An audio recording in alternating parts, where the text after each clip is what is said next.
Welcome everyone. This year is being live streamed on Radio Free Nachlaot, as it will be hopefully every Monday. Everyone is welcome to attend the class in person or be watching it wherever you are in the world. Okay, so we always start with a little singing. Very easy nigun. Hopefully you'll pick it up. It's one of those nigunim that came down on Shabbos. So I had to sing it the whole Shabbos. Because every hour or two I had to, do I remember it? And I kept on singing until right after I could get my trusty MP3.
Could someone pass me a cup of water, please? Okay, tonight we're learning Parshat LECH-LECHA. And last week we mentioned that one of the most important understandings of the Torah is how everything is archetypal. And the Torah is full of models and paradigms. And this is so key to understanding. There's a very, very important Mamar Chazal from the sages. It says, Ma'aseh Avot Siman Labanim. The actions of our forefathers, the patriarchs and the matriarchs, are a sign to the children. And this is brought down many, many, many, many times. And it really begins this week with the story of Avraham. And the idea is that everything that happens to Avraham and Sarah is happening in every generation and to every individual. and it's happening to the whole nation. One of the primary examples in this parsha, this is not the main thing I want to talk about, but I want to give an example of what does it mean the actions of the fathers are a sign for the children.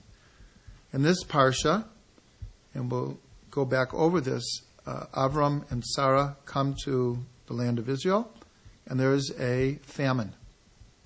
And they go down to Egypt, and while they're in Egypt, Sarah is taken to Paro's house.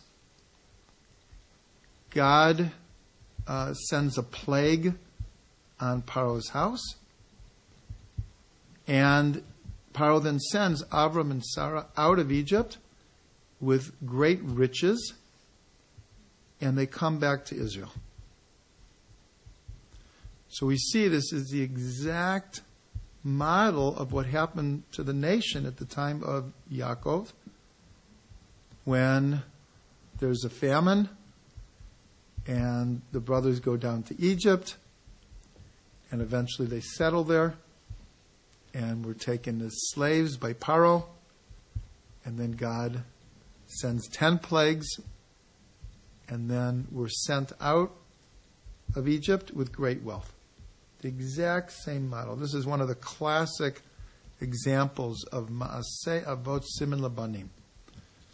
Chaim l'chaim. Baruch atah Adonai Eloheinu melech haolam shehakol nidiyah mivro.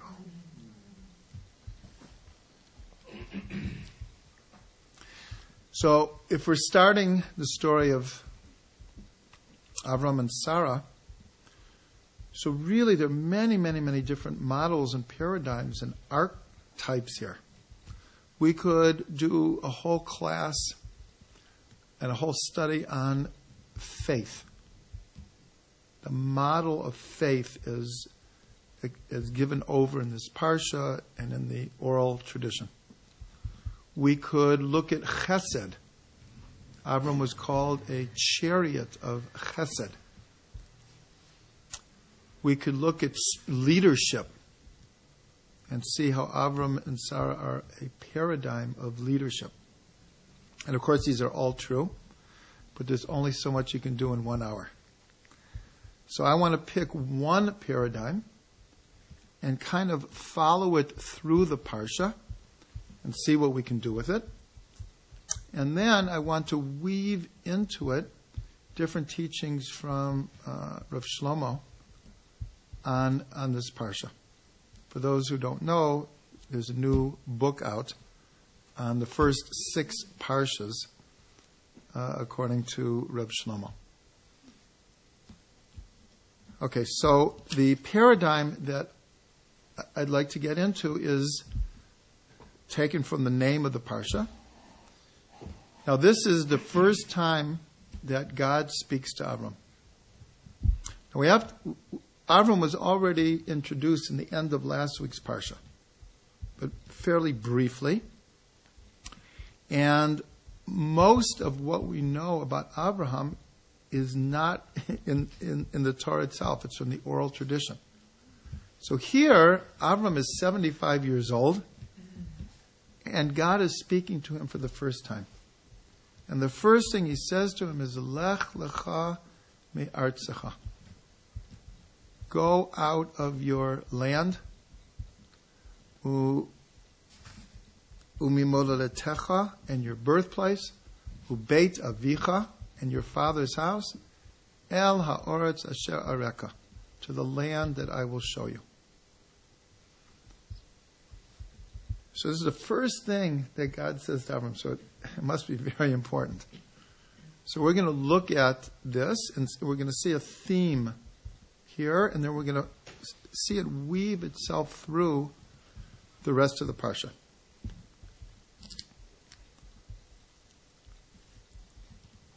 So the first thing that's pointed out by everyone, countless commentaries, is Lech-LECHA are the exact same letters. Lech means go.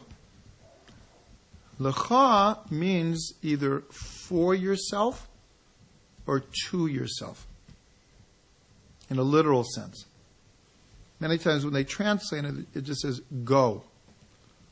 But it literally means lech-lecha. Go for yourself or to yourself. If you look at the next few verses, and especially Rashi's commentary, he would have it go for yourself. That's how Art Scroll translates it. Go for yourself. Because God says, I will make you a great nation, and I will bless you, and I will make your name great, and you will be a blessing. So it sounds like God is, in a sense, trying to convince Avraham, like, this is good for you. This is good for you. And Rashi follows up on that idea. But others translate it even more literally, go to yourself. So here we see that the command is actually paradoxical or two directional. Because lech means to go out, lecha means to go in. So God is telling Avram here, and we're going to develop this. We're just trying to lay the framework here. Is that you have a two-tiered journey ahead of you. There's one journey of going out, and there's another journey of going in. And we'll see that Avram became a master at both of them. Most people in this world can barely do either one of those. But usually someone is like, let's say, a master of affecting the outside world, but is a mess on the inside. And other people are very, very centered and at peace, but have a hard time affecting the world. And then there are people who can do both. So here the first thing that God is telling him is that it's not one or the other. It's got to be both. Yes. In Yiddish it's in Welt, the Oiswelt.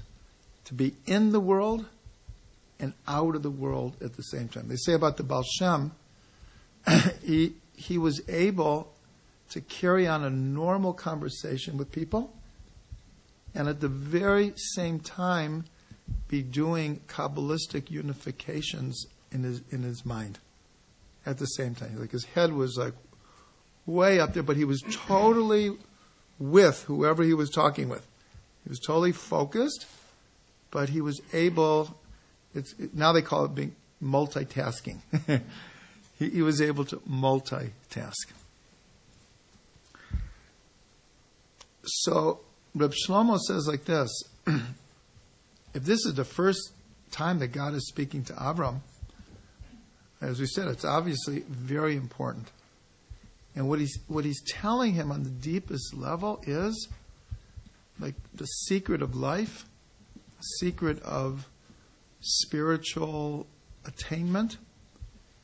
The secret of the Jewish people is the ability to move, to progress, to go, to do. This is the first thing Avram is told.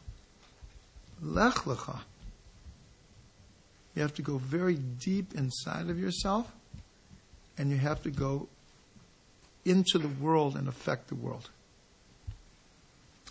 Now, in Kabbalah, this concept of being able to go out and in and out, is called Ratzo V'Shov, running and returning.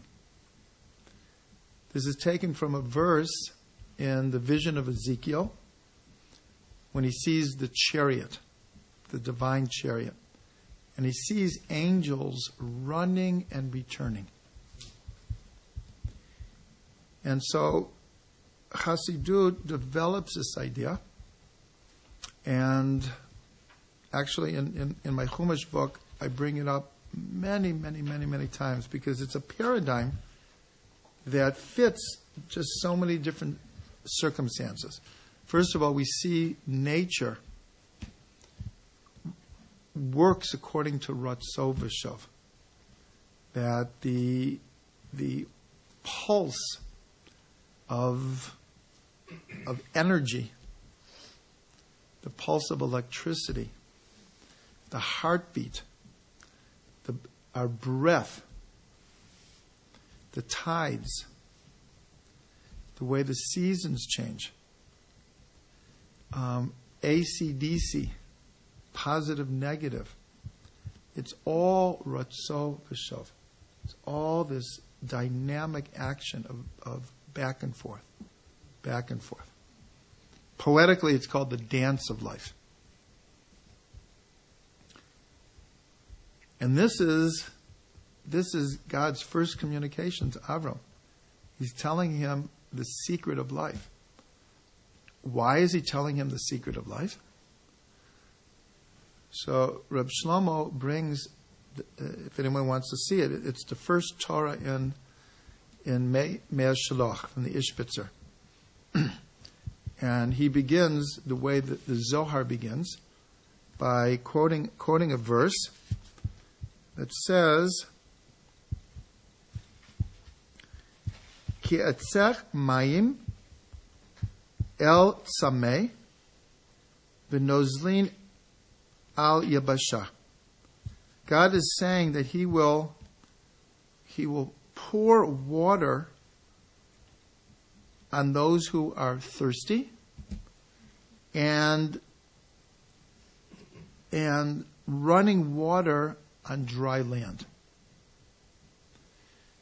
So the Zohar begins, and the Mei Shaloch begins by saying Avram was thirsty to know God. He was like hungry to know God. And that's why God is speaking to him now. Is because God just doesn't speak to people. Like you have to make yourself a worthy vessel. I mean, there are times in the Torah that God does speak to people who are not worthy vessels, but the idea here is that Avram went looking for God.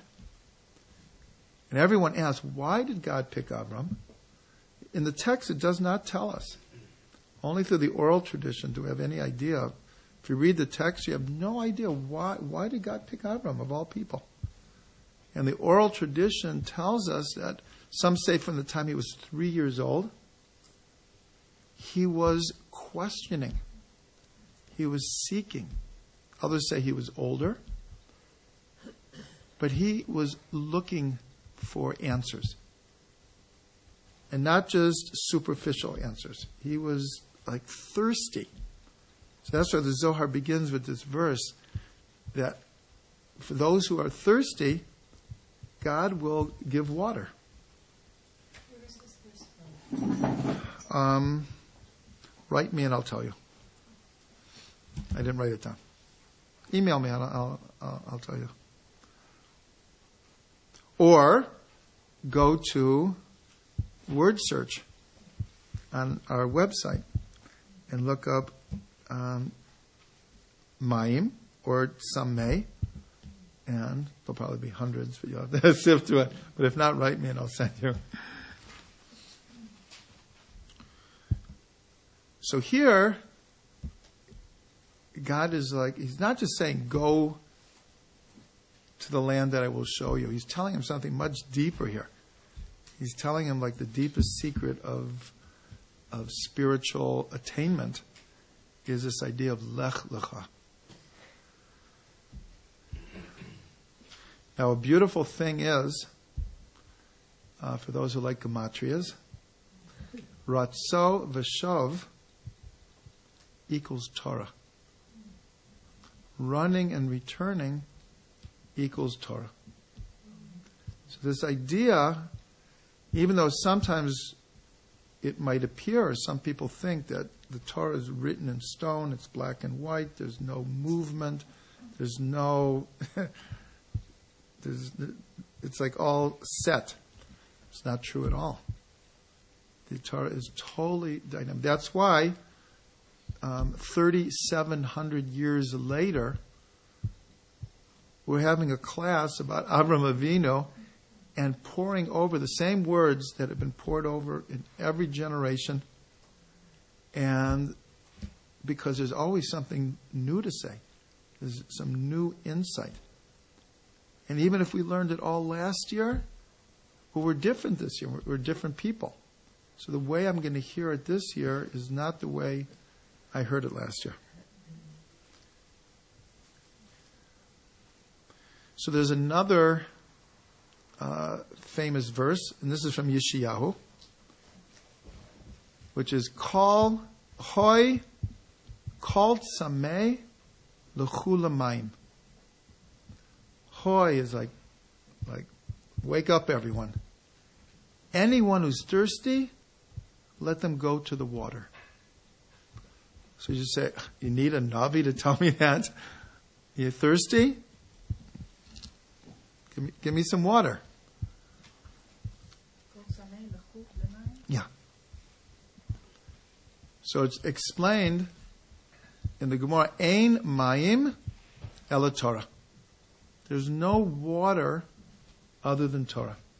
Meaning that any time that water is mentioned in the text, it's a hint to Torah.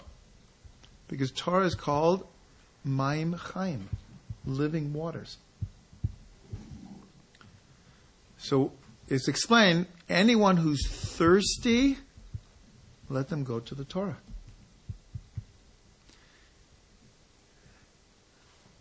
So it's brought down in Chassidut that this, we're going to call this an aside. This could truly be an entire class. But for those who were here last week, we learned an amazing meditation on the reality of this world, from the physical to the spiritual. And if you remember, and I'm just going to mention them, we're not going to go back into it. But we've said that there are 4 and really 5 Kabbalistic worlds. And that there's a physical reality that could be associated with each one of them. So we learned that the lowest world, Asiya, is physicality, material reality. The world of formation, Yetzirah, was the form, the paradigm, the DNA, the atomic structure behind the outside reality. The world of Bria was energy. It's behind we learn that physicality is energy. Matter is energy. And behind the energy is God's wisdom, or as science now says, encoded information. That's how they're looking at the atom now.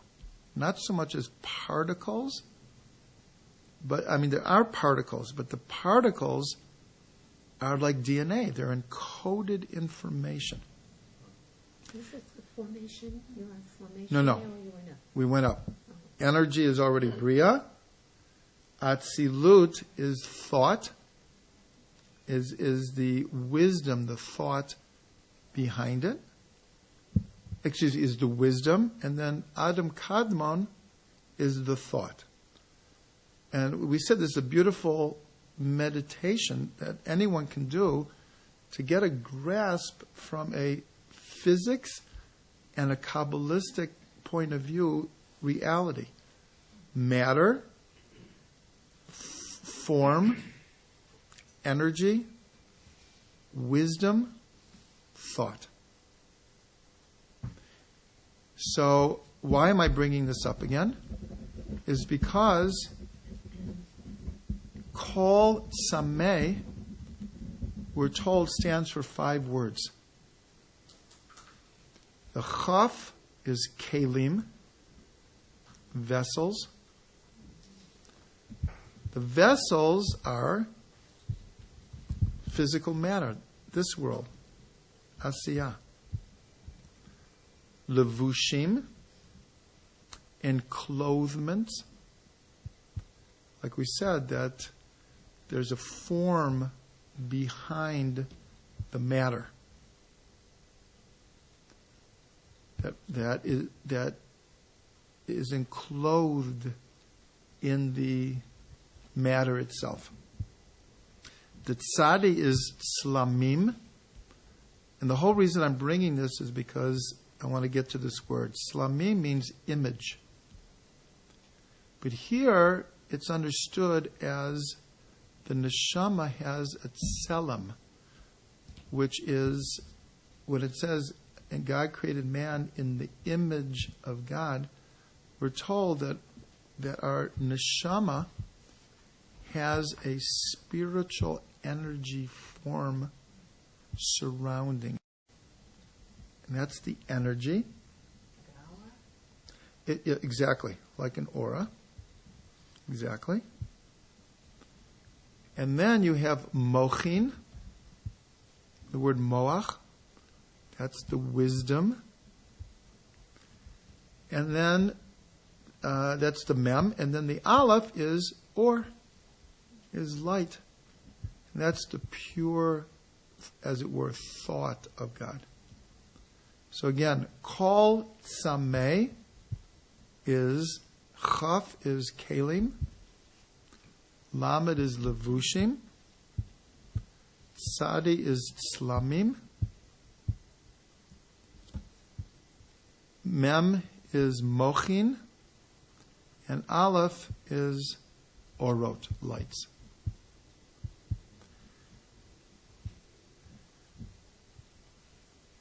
So I brought this for a particular reason, but I just wanted to go over what we learned last week, because when I realized that these parallel each other perfectly, you just make the 5 words, and you see that they just, so that expands, in a sense, the meditation. But another incredible gematria is Avraham equals B'Tselem Elokim, in the image of God. Avraham is in the image of God. But now we see something very paradoxical. Very paradoxical is sometimes in the Torah, an idol is called a tselem, an image. So like most things in this world, things can be used for the good and can be used for the not good. That most things are neutral. It all depends on how we relate to them, how we use them, what their purpose becomes in our hands. So here, Avram is B'Tselem Elokim.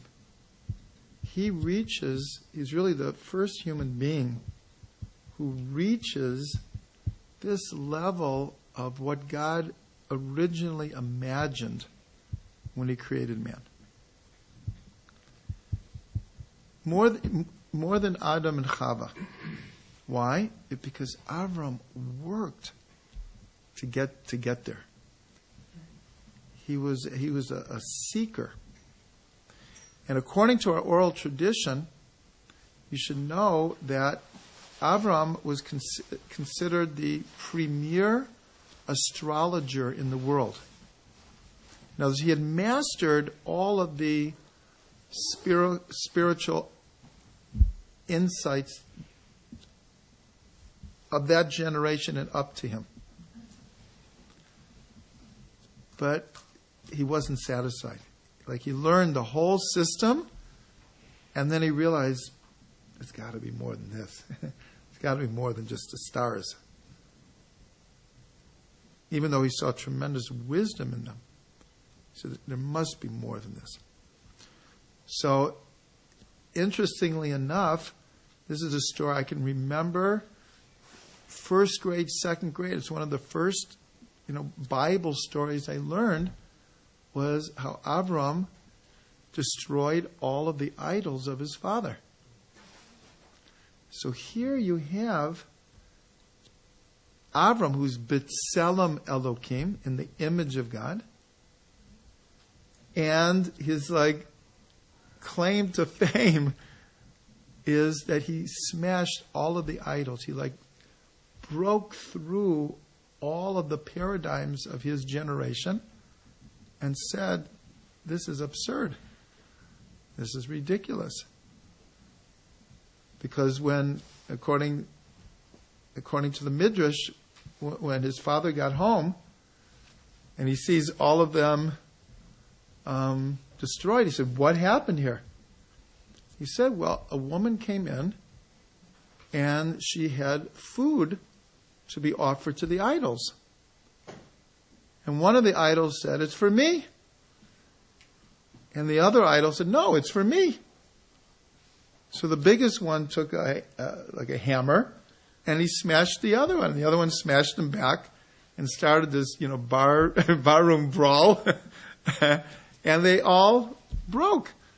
So his father said to him, do you expect me to believe that? They don't think. They can't do anything. So Avraham says, listen to your own words. Listen to your own words. And then he was brought to Nimrod because he didn't believe in idols. He was thrown in the furnace. So it's just very interesting. Here's Avraham, who launches his career by smashing all the idols. And How old was he? At that time, I don't know if the Midrash knows. I don't know if the Midrash says. It's a good question. I'm not sure how old he was at that point. Like I said, there are different understandings of how old he was when he came to an understanding that there was one God. Some say he was 3. Some say he was 48. He was 48 at the time of the Tower of Babel. He wasn't a little boy. He witnessed the whole thing, the whole dispersion. And that was a very formative event because he saw, not that long after the flood, where humanity was going again. That was maybe part of his this can't be. We went through this already. There's got to be some other way.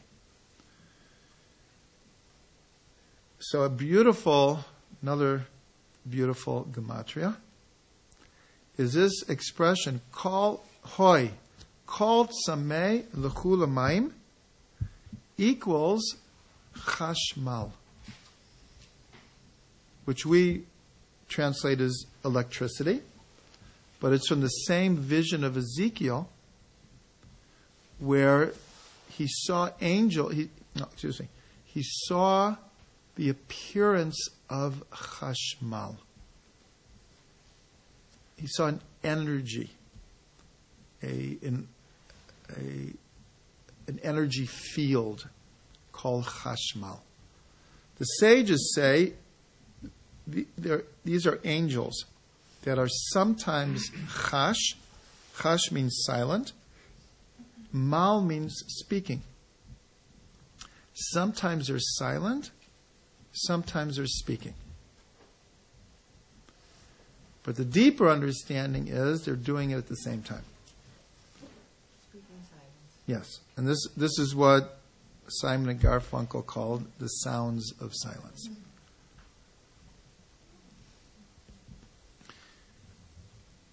So I'm bringing this because chashmal is perhaps the most paradoxical word in the entire Tanakh, because it represents lech-lecha. Lech is go out, lecha is go in. Chashmal is silence and speaking. And just like it's clear that Avraham had to learn to do both, so this silence and speaking is also happening at the same time. Like once, someone came to Rabbi Nachman and said, how loud should we daven? So he said, you have to daven so loud that no one hears you. In other words, you're screaming your head off, really, but no one hears you. That's chashmal. That's the speaking silence. So now I want to take these ideas and look at a few things that happen in the Parsha where we see that Avraham is fulfilling what God tells him. This idea of go, do, produce, create, change, develop. So right afterwards, look at Pasuk Daled. So it says, Vayelech Avram, kasher diber alav Hashem, Vayelech ito Lot. So it says, he went. God told him to go to the land I will show you, and he went. And then it says, Pasuk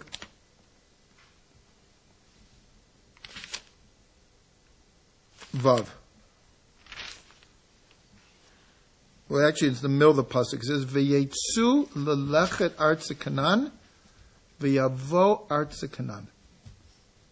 Now, here's a classic example of how there's no redundancy in the Torah. Because it sounds very redundant. It says, "And they went out, and they went to the land of Canaan, and they came to the land of Canaan." Why does it have to tell us that it's the next sentence is clear that they made it? Why does it say they went and they came? So if we look at our own lives, how many times do we start something but we don't finish?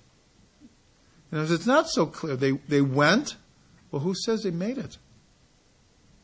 So that the Torah had to add a few more words to say that they came means that he did it the whole way. Not just that he went or he started the project, but he saw it through. I thought you were going to say it's like the duality of this was the going to Canaan was the spiritual journey, and arriving was to the physical place. Okay, so also, very good. In other words, also you have the going and the coming. Like people who want to make Aliyah, you have to have that motivation and drive, and then the actual people who live physically in Eretz Yisrael. Right. You have to actually do it. You have to come. Now look at the next thing it says.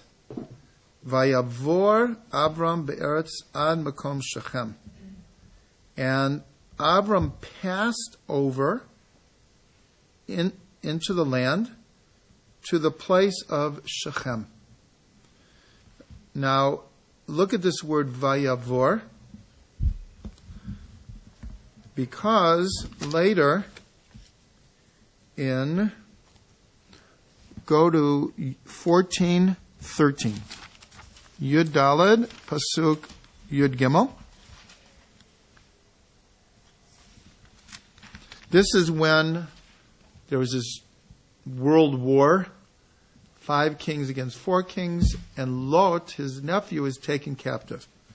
So it says, Vayavo hapalit. You see where I am? 14:13. Vayavo hapalit v'yaged la'Avram ha'ivri. And someone who escaped came and told Avram the Hebrew. This is the first time that anyone is called a Hebrew. Avram ha'ivri. What are the 3 root letters of Hebrew? Ayin, bet, resh. Go back to the pasuk that says, Vayavor Avram be'eretz ad makom Shechem. Same root. So this is very, very important. to the model we're trying to create here of Avram is always progressing. He is always seeking. Remember, when he comes to Israel, he's 75 years old. He's not a young man anymore. And he's willing to uproot everything. He's in his 90s when he does Brit Milah on himself, when he does circumcision on himself. So here, let's understand Ivri, the Hebrew. The word Hebrew comes from the word to pass over, to cross over. And there's many, many meanings of this. There's one meaning that he crossed over the Euphrates.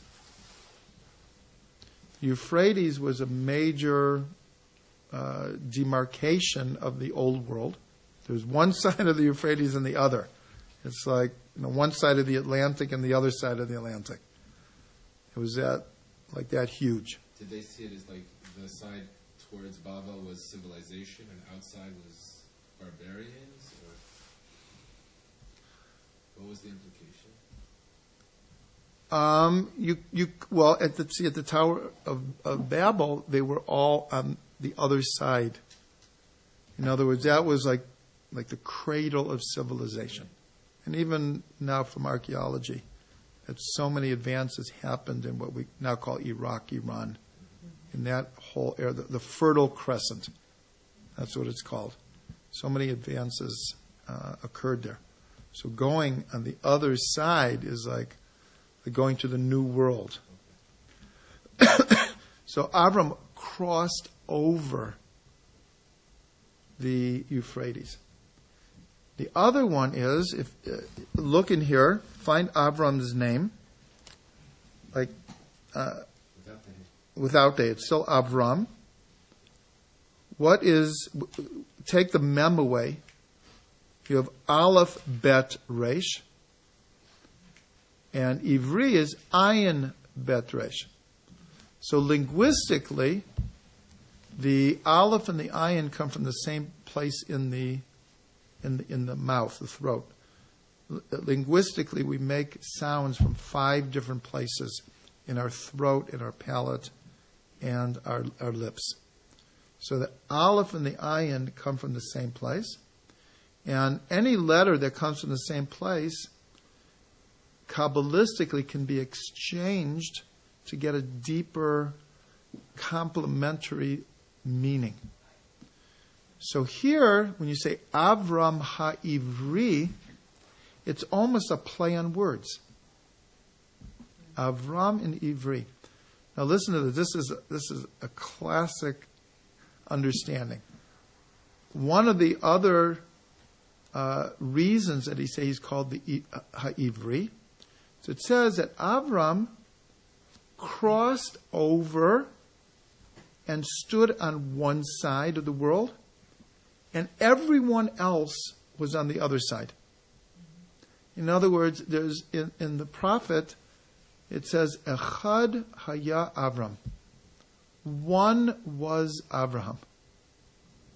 Meaning, he was unique. And I should have said this in the beginning. And maybe one day I'll write a book. I've always wanted to write a book called Echad haya Avram. One was Avram. Just to show one point that my claim is, and I don't think it's just my claim, that Avraham is the most influential person who has ever lived. Bar none. I would love to write a book someday, bless me that I'm able to show how that is true. But to me, it's absolutely obvious. It's absolutely obvious because Judaism, Christianity, and Islam all look to Avram as their father. And the influence that Judaism, Christianity, and Islam has had on the world is enormous. tremendous. In every area of human thought and endeavor. So that's what the Midrash says. That the whole world is here.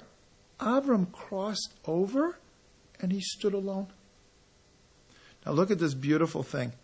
In last week's Parsha, we learned the descendants of Noach. And there are 70 descendants of Noach, from which the sages speak of the nations as 70 archetypal nations. We're not talking how many member nations there are in the UN right now, but that there are 70 archetypal nations. And Israel. Israel is not one of the 70. It is 1 and 70. Just like the Sanhedrin, we make the mistake of saying the Sanhedrin was 70. It was 70 plus the Nasi. Or there were 70 elders. There were 70 elders and Moshe. There were 70 souls that went down to Egypt and Yaakov.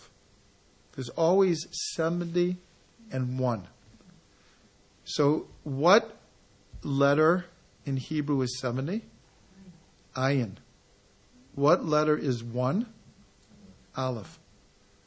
Avram Ha'ivri. Avram with an Aleph. Ha'ivri, who crosses over from the 70 nations and stands alone.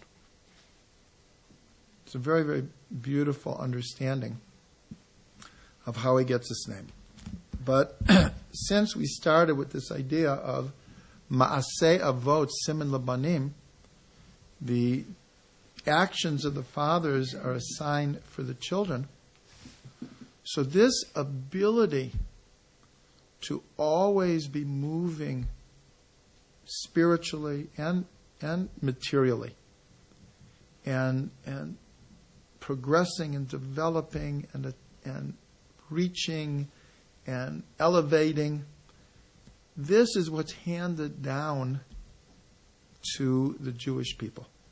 And that's why, interestingly enough, at two more key passages in Jewish history, it's also crossing a river. Just like Avram crossed the Euphrates and began the journey of the Jewish people.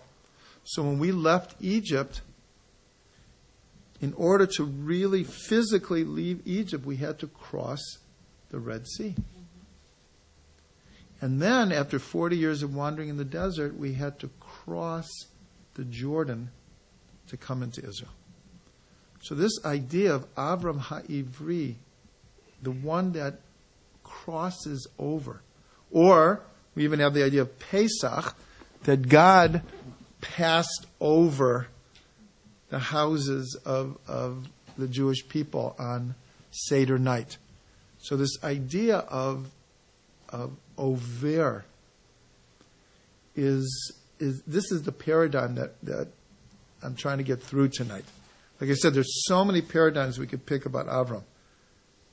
But I'm just trying to concentrate on this one and just show it in many, many different manifestations. Ivri is like Ivrit? Like Ivrit. That's where we get Hebrew. But Avram is the first who's called Avram the Hebrew. Avram the Hebrew. It's a paradigm of birth, really. Absolutely. I never thought about this, but the word avar, past, in Hebrew also, like avar hove ativ, also signifies that we're always moving in a way to a different place in this context. So that's beautiful because always being born. that's where you leave the place behind you always. Right. So that's LECH-LECHA me'artzecha. That's the first thing he says. You have to leave your past. You have to be able, but it's not one time. That's the whole thing. LECH-LECHA is a constant communication to us. That's when we say that the Torah is archetypal. It's not that God spoke to Avram one time and said, LECH-LECHA. I know when I sit at Seder night and we tell the story, So I always mention that it's true, the story happened 3,300 years ago, but I was born in America, and my wife was born in America. And we also left Egypt, and we came to Israel. It's like a real paradigm. It's a real archetype. It happens every generation. So God is speaking to all of us on really a daily level. Lech-LECHA me'artzecha. The Kotzker Rebbe said, because we're talking about slamim, of images. So the Kotzker Rebbe said, if your image of God today is like it was yesterday, you've created an idol. You've already like frozen your concept of God into a form, and that's it.